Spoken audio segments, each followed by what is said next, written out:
আমরা আবার বলছি যে এই শুভেন্দু অধিকারী বা সুকান্ত মজুমদার যারা বিজেপিতে থেকে এই ভুয়ো ভোটার বা বাংলাদেশ থেকে আসা বা অবৈধ অনুপ্রবেশকারীর এই যে কথাগুলো বলছেন, তারা তো তাদের নিজের সরকারের উপর অনাস্থা প্রকাশ করছেন। এই অনুপ্রবেশকারীরা আসছে কি করে? বিএসএফ ফেল করছে বলে তো অনুপ্রবেশকারীরা আসছে। তৃণমূল কি করবে?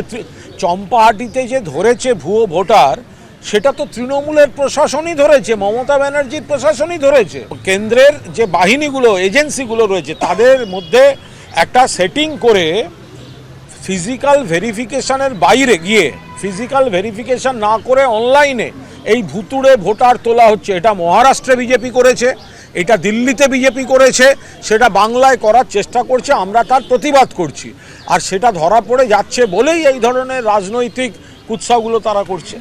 আর এই ভুতুড়ে ভোটার নিয়ে যখন একের পর এক অভিযোগ সামনে আসছে, তখন ফের এনআরসির দাবিতে সরব হলেন শুভেন্দু অধিকারী। তিনি বলছেন, কিভাবে এবিটি জঙ্গি সাদ রাডির নাম উঠল ভোটার লিস্টে। এনআরসির দাবিতে সরব হওয়া উচিত সব রাজনৈতিক দলের। বিজেপি শাসিত রাজ্যে কাজ শুরু হয়েছে, তাহলে বাংলায় নয় কেন? এই প্রশ্ন তুললেন শুভেন্দু অধিকারী। এখানে পশ্চিমবঙ্গে আমি তো মনে করি যে সমস্ত দল মিলে এনআরসির দাবি করা উচিত। আসুন না সবাই মিলে বসে, উত্তরাখণ্ড করেছে, গুজরাট করেছে, অন্য স্টেট করছে, মহারাষ্ট্র স্টার্ট করেছে কাজ। আপনাকে আমি প্রশ্ন করি, সাদ শেখ ভোট দিল কি করে? He is Ansarul Bangla's extremist. He arrested from Hariharpara, Murshidabad, arrested by the STF Assam, not Bengal police. He casted his vote twice. বাংলাদেশের নাগরিক জঙ্গি, সে দুবার ভোট দেয় কি করে?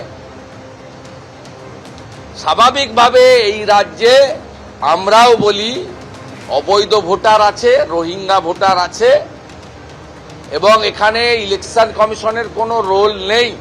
অর্থাৎ এনআরসির দাবিতে যখন সরব হচ্ছেন শুভেন্দু অধিকারী, কুণাল ঘোষ বলছেন বিজেপি এভাবেই ধর্মীয় ভেদাভেদের চেষ্টা করছে। কি বলছেন এই নিয়ে কংগ্রেস নেতা অধীর চৌধুরী? শোনাবো আপনাদের। পশ্চিমবঙ্গে প্রচুর ভুয়া ভোটার আছে।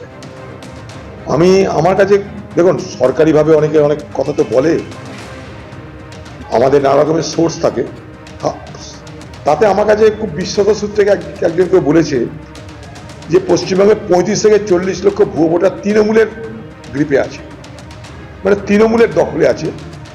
35 to 40 lakhs ভোট।